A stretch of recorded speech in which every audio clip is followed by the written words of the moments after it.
It was just another typical day in the streets of a small city where people went about their lives, until one moment changed everything.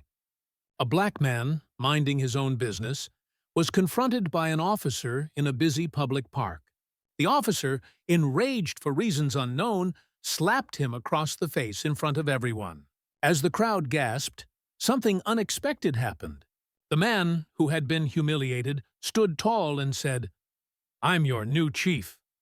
No one, not even the officer, saw this coming. How did this moment unfold? Wait a second.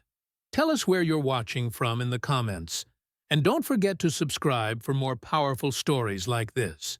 Andre had always been a quiet, introverted man. He had a routine: wake up, go to work at the local community center, and come home. Nothing special, nothing to stand out about him. But today, like every other day, he went to the park for his afternoon jog. He passed the police officer who had been patrolling the park for hours. The officer, whose face had hardened with anger, locked eyes with Andre. There was no exchange of words, just a piercing stare. Suddenly, the officer approached him, pushed him against the wall, and slapped him hard across the face. The crowd, who had been watching the scene unfold, murmured in shock. Andre, despite the sting of the slap, did not falter. He stood up straight, locking eyes with the officer.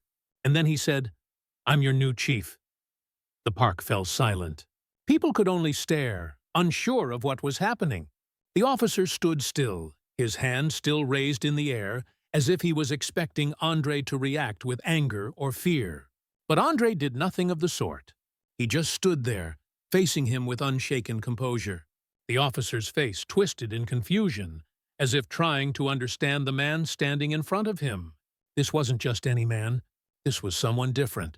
A new presence that commanded respect without saying a word.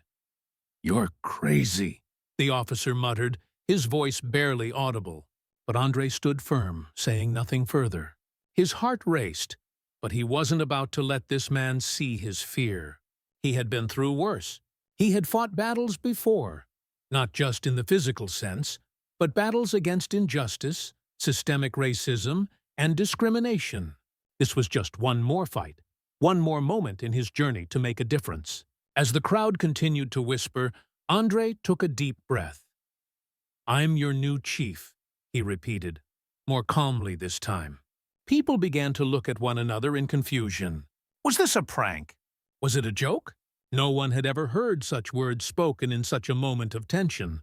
But there was something in his voice that made them hesitate. Something that made them wonder if maybe, just maybe, this man was not who he appeared to be. The officer laughed. He actually laughed. A bitter, mocking laugh that echoed in the park. "You're nobody," he sneered. "You're just some random guy who thinks he can play games with me. Do you know who I am?" But before Andre could say another word, a siren wailed in the distance. Moments later, several squad cars pulled up to the park, and out stepped a group of officers, new faces, young faces, but one stood out, the chief of police himself. And there, in front of everyone, he approached Andre, offering a hand to shake. "Andre," the chief said with a knowing smile, "I knew you'd be here." The officer who slapped him before stood frozen, staring in disbelief as he processed what was happening. Andre had taken the job. He was the new police chief in town, a position he had worked tirelessly to achieve. But this moment, the slap in the face, wasn't just about power. It was about defiance.